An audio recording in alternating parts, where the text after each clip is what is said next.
So ఏదైతే PRC 12వ పీఆర్సీకి సంబంధించి కీలక అప్డేట్ అనమాట. ఫిట్మెంట్ 40%. అవును, కనీస వేతనంగా 32,000 కూడా ఇవ్వాలి. పే రివిజన్ కమిషన్ చైర్మన్ కోరిన టీజీఓ సంఘం.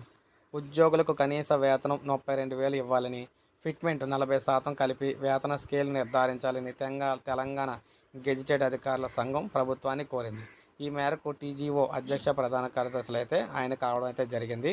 ఇక్కడ అంటే తెలంగాణ వచ్చిన తర్వాత రెండో పే రివిజన్ కమిషన్ చైర్మన్ శివశంకర్ను కలిసి వినతిపత్రం సమర్పించారు. అనంతరం సచివాలయ మీడియా పాయింట్లో కూడా విలేకరులతో మాట్లాడారు. గ్రాట్యుటీని 25 లక్షల వరకు పెంచాలని వారు కోరారు. అలాగే కనీస కుటుంబ పెన్షన్ అనేది 9,500 నుంచి 16,000కు పెంచాలని, ఉద్యోగుల పదవీ విరమణను 58 నుంచి 60 ఏళ్లకు పెంచిన నేపథ్యంలో అక్కడ ఎర్నడ్ లీవ్లను కూడా పెంచాలని అన్నారు.